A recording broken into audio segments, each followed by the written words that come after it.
ನಮಸ್ಕಾರ. ಜ್ಯೋತಿಷ್ಯದ ಪ್ರಕಾರ ಪ್ರತಿಯೊಂದು ರಾಶಿಗೂ ತನ್ನದೇ ಆದ ಒಂದು ಸಮಯ ಅಂತ ಇರುತ್ತೆ.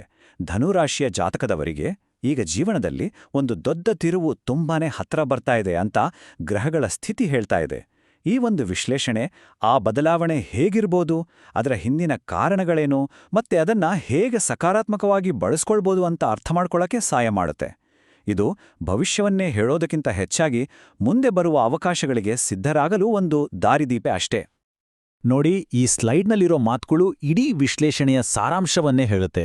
ಇದು ಏನೋ ಸಣ್ಣಪುಟ್ಟ ಬದಲಾವಣೆಗಳ ಬಗ್ಗೆ ಅಲ್ಲ, ಬದಲಿಗೆ ಜೀವನವನ್ನು ನೋಡೋ ದೃಷ್ಟಿಕೋನವನ್ನೇ ಪೂರ್ತಿಯಾಗಿ ಬದಲಾಯಿಸುವಂತಹ ದೊಡ್ಡ ಬದಲಾವಣೆಗಳ ಬಗ್ಗೆ ಇದು ಮಾತಾಡ್ತಾ ಇದೆ. ಇಲ್ಲಿವರೆಗೂ ಅನುಭವಿಸಿದ ನೋವು, ಅವಮಾನ, ನಿರಾಸೆ ಇದೆಲ್ಲಕ್ಕೂ ಒಂದು ಅರ್ಥ ಸಿಗೋ ಸಮಯ ಈಗ ಬಂದಿದೆ ಅಂತ ಜ್ಯೋತಿಷ್ಯಶಾಸ್ತ್ರ ಹೇಳುತ್ತೆ. ಈ ಬದಲಾವಣೆಗಳು ಜೀವನಕ್ಕೆ ಒಂದು ಹೊಸ ದಿಕ್ಕನ್ನೇ ತೋರಿಸ್ಬೋದು. ಸರಿ, ಈ ಹೊಸ ಅಧ್ಯಾಯವನ್ನ ಅರ್ಥ ಮಾಡ್ಕೊಳ್ಳೋಕ್ಕೆ ಮುಂಚೆ ಧನುರಾಶಿಯವರ ಮೂಲ ಸ್ವಭಾವ ಹೇಗಿರುತ್ತೆ ಅಂತ ಮೊದಲು ನೋಡೋಣ.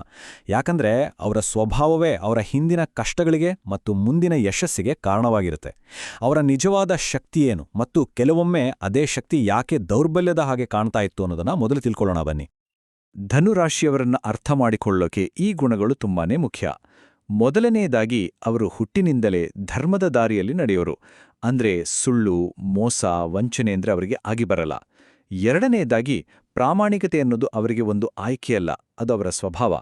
ಉಸಿರಾಡಿದ ಹಾಗೆ ಪ್ರಾಮಾಣಿಕತೆ ಬಿಟ್ಟು ಬದುಕೋದವರಿಗೆ ಸಾಧ್ಯವೇ ಇಲ್ಲ. ಇದರ ಜೊತೆಗೆ ಧೈರ್ಯ, ಬುದ್ಧಿವಂತಿಕೆ ಮತ್ತೆ ಕಠಿಣ ಪರಿಶ್ರಮ ಅವರ ರಕ್ತದಲ್ಲೇ ಇದೆ. ಎಷ್ಟೇ ದೊಡ್ಡ ಕಷ್ಟ ಬರಲಿ, ಇದು ಕೂಡ ಕಳೆದು ಹೋಗುತ್ತೆ ಅನ್ನೋ ಒಂದು ಆಳವಾದ ಆಶಾವಾದ ಅವರನ್ನ ಯಾವತ್ತೂ ಕೈಬಿಡಲ್ಲ. ಎಲ್ಲಕ್ಕಿಂತ ಮುಖ್ಯವಾಗಿ ಅವರು ಹಣಕ್ಕಿಂತ ಹೆಚ್ಚಾಗಿ ಸಂಬಂಧಗಳಿಗೆ ಮತ್ತು ನಂಬಿಕೆಗೆ ಬೆಲೆ ಕೊಡ್ತಾರೆ. ಆದರೆ ವಿಪರ್ಯಾಸ ಅಂದ್ರೇನ್ ಗೊತ್ತಾ? ಇಷ್ಟೆಲ್ಲ ಅದ್ಭುತ ಗುಣಗಳಿದ್ರೂ ಧನುರಾಶಿಯವರ ಜೀವನದ ದಾರಿ ಇದೆಯಲ್ಲ, ಅದು ಯಾವತ್ತೂ ಹೂವಿನ ಹಾಸಿಗೆ ಆಗೋದಿಲ್ಲ. ಅದೊಂದು ನಿರಂತರ ಯುದ್ಧಭೂಮಿ ಇದ್ದ ಹಾಗೆ. ಅವರ ಪ್ರಾಮಾಣಿಕತೆಯೇ ಅವರಿಗೆ ಪರೀಕ್ಷೆಗಳನ್ನು ತಂದೊಡ್ಡುತ್ತೆ. ಅವರ ನಂಬಿಕೆಯೇ ಕೆಲವೊಮ್ಮೆ ದ್ರೋಹಕ್ಕೆ ಕಾರಣವಾಗುತ್ತೆ. ಪ್ರತಿಯೊಂದು ಹೆಜ್ಜೆಯಲ್ಲೂ ಅಡೆತಡೆಗಳು, ಯಾರಿಗೂ ಹೇಳ್ಕೊಳ್ಳಲಾಗದ ನೋವು ಮತ್ತೆ ಯಾರಿಗೂ ಕಾಣದ ಕಣ್ಣೀರು, ಇದು ಅವರ ಜೀವನದ ಒಂದು ಭಾಗವೇ ಆಗ್ಬಿಟ್ಟಿರುತ್ತೆ. ಈ ನೋವಿನ ಮಧ್ಯೆ ಇಂಥ ಪ್ರಶ್ನೆಗಳು ಮನಸ್ಸಲ್ಲಿ ಎಷ್ಟೋ ಸಾರಿ ಬಂದಿರುತ್ತೆ. ನಾನೇನಾದ್ರೂ ತಪ್ಪು ಮಾಡ್ತಾ ಇದ್ದೀನಾ? ನಾನು ಯಾಕಿಷ್ಟು ಪ್ರಾಮಾಣಿಕನಾಗಿರಬೇಕು? ನನ್ನ ಒಳ್ಳೆತನವೇ ನನ್ನ ದೌರ್ಬಲ್ಯನಾ ಅಂತ. ಅವರ ಒಳ್ಳೆತನವನ್ನೇ ಕೆಲವರು ದುರುಪಯೋಗಪಡಿಸ್ಕೊಂಡಿರ್ಬೋದು. ಅವರ ಮೌನವನ್ನ ಸೋಲುವಂಟ ಅಂದುಕೊಂಡಿರ್ಬೋದು. ಆದರೆ ಆ ಮೌನದ ಹಿಂದಿರೋ ಬಿರುಗಾಳಿ, ಆ ಸಂಘರ್ಷ, ಅದು ಅವರಿಗೆ ಮಾತ್ರ ಗೊತ್ತಿರುತ್ತೆ. ಸರಿ, ಈಗ ಆ ಕಷ್ಟದ ಅಧ್ಯಾಯ ಮುಗಿಯೋ ಸಮಯ ಬಂದಿದೆ ಅಂತ ಗ್ರಹಗಳು ಸ್ಪಷ್ಟವಾಗಿ ಹೇಳ್ತಾ ಇವೆ. ಇಲ್ಲಿವರೆಗೂ ಪಟ್ಟ ನೋವು ಕೇವಲ ಶಿಕ್ಷೆ ಆಗಿರಲಿಲ್ಲ, ಬದಲಿಗೆ ಮುಂದೆ ಬರ್ತಾ ಇರೋ ದೊಡ್ಡ ಜವಾಬ್ದಾರಿಗಳಿಗೆ, ದೊಡ್ಡ ಯಶಸ್ಸಿಗೆ ಅವರನ್ನು ಮಾನಸಿಕವಾಗಿ ಮತ್ತು ಆಧ್ಯಾತ್ಮಿಕವಾಗಿ ಸಿದ್ಧಪಡಿಸುವ ಒಂದು ಪರೀಕ್ಷೆಯಾಗಿತ್ತು. ಅದನ್ನ ಜ್ಯೋತಿಷ್ಯದ ದೃಷ್ಟಿಯಿಂದ ನೋಡೋಣ ಬನ್ನಿ.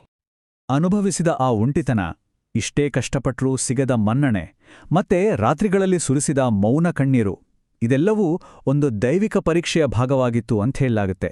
ಚಿನ್ನವನ್ನ ಬೆಂಕಿಯಲ್ಲಿ ಶುದ್ಧಿ ಮಾಡೋ ಹಾಗೆ ಈ ಅನುಭವಗಳು ಅವರ ಆತ್ಮವನ್ನ ಬಲಪಡಿಸಿವೆ. ಆ ಪರೀಕ್ಷೆಯನ್ನ ಅವರು ಯಶಸ್ವಿಯಾಗಿ ದಾಟಿದ್ದಾರೆ. ಈಗ ಹಿಂದಿರುಗಿ ನೋಡಿದಾಗ ಆ ಎಲ್ಲ ಕಷ್ಟಗಳು ಈ ಒಂದು ಹಂತಕ್ಕೆ ಕರೆತರಲಿಕ್ಕಾಗಿಯೇ ಬಂದಿದ್ದು ಅಂತ ಮನಸ್ಸಿಗನಿಸಬಹುದು.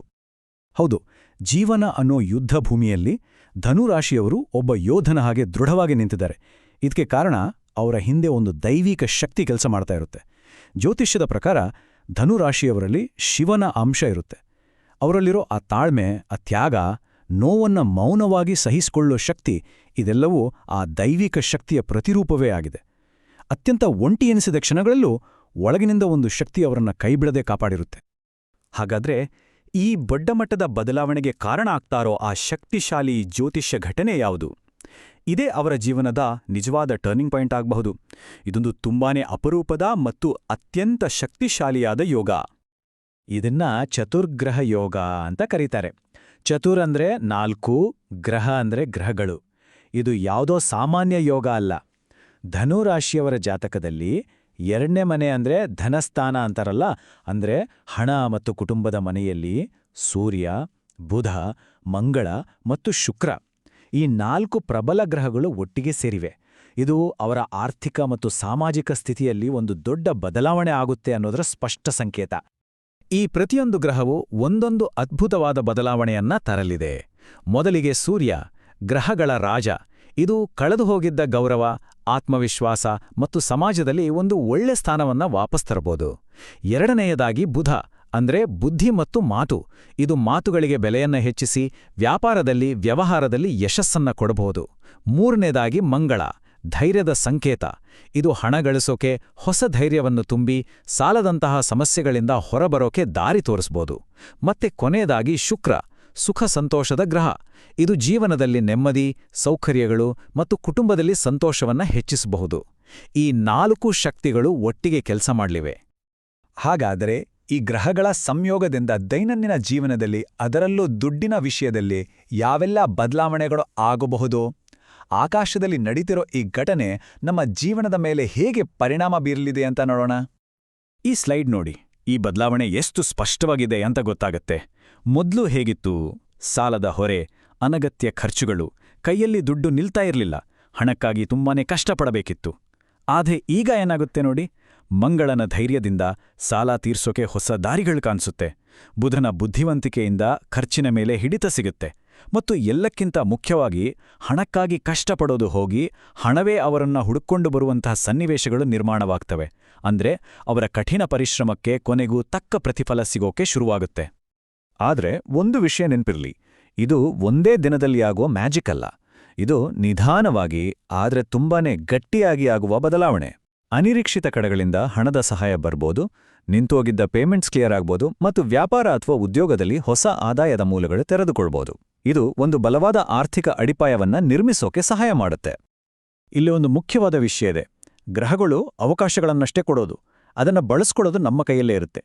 ಹಾಗಾದ್ರೆ ಈ ಒಳ್ಳೆ ಸಮಯವನ್ನ ಸರಿಯಾಗಿ ಬಳಸ್ಕೊಂಡು ಸಂಭಾವ್ಯ ಅಡೆತಡೆಗಳನ್ನ ತಪ್ಪಿಸೋಕೆ ಕೆಲವು ಮಾರ್ಗದರ್ಶನಗಳನ್ನ ನೋಡೋಣ. ಮೊದಲನೆಯದಾಗಿ ಕೆಲವು ಎಚ್ಚರಿಕೆಗಳು. ಮಂಗಳನ ಪ್ರಭಾವದಿಂದ ಧೈರ್ಯ ಜಾಸ್ತಿ ಆಗಿರೋದ್ರಿಂದ ಆತುರದ ನಿರ್ಧಾರಗಳನ್ನ, ಅದರಲ್ಲೂ ದುಡ್ಡಿನ ವಿಷಯದಲ್ಲಿ ಮಾಡೋಕೆ ಹೋಗ್ಬೇಡಿ. ಯಾರನ್ನೂ ಕಣ್ಮುಚ್ಚಿ ನಂಬೇಡಿ. ನಿಮ್ಮ ಹಿಂದಿನ ಅನುಭವವೇ ನಿಮಗೆ ದೊಡ್ಡ ಗುರು.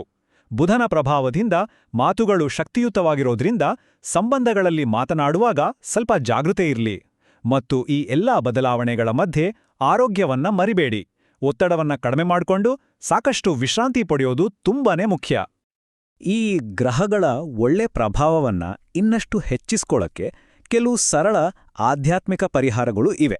ಧನುರಾಶಿಗೆ ಶಿವನ ಸಂಪರ್ಕ ಇರೋದ್ರಿಂದ ಸೋಮವಾರ ಶಿವನ ದೇವಸ್ಥಾನಕ್ಕೆ ಭೇಟಿ ನೀಡುವುದು ಶಕ್ತಿಯನ್ನ ಹೆಚ್ಚಿಸುತ್ತೆ. ಪ್ರತಿದಿನ ಮನಸ್ಸಿನಲ್ಲೇ ಓಂ ನಮಃ ಶಿವಾಯ ಮಂತ್ರವನ್ನ ಜಪಿಸೋದ್ರಿಂದ ಮನಸ್ಸಿಗೆ ಶಾಂತಿ ಸಿಗುತ್ತೆ. ಪ್ರಾಣಿಗಳಿಗೆ, ಅದರಲ್ಲೂ ಹಸು, ನಾಯಿ, ಪಕ್ಷಿಗಳಿಗೆ ಆಹಾರ ಕೊಡೋದ್ರಿಂದ ಧನಾತ್ಮಕ ಶಕ್ತಿ ಆಕರ್ಷಣೆ ಆಗುತ್ತೆ. ಇನ್ನು ಮದುವೆ, ಮಕ್ಕಳು ಈ ತರಹದ ನಿರ್ದಿಷ್ಟ ಆಸೆಗಳಿದ್ರೆ ಸತತ 5 ಸೋಮವಾರ ಅರಳಿ ಮರದ ಕೆಳಗೆ ದೀಪ ಹಚ್ಚಿ ಶಿವನನ್ನ ಪ್ರಾರ್ಥಿಸುವುದು ತುಂಬಾನೇ ಒಳ್ಳೆಯದು.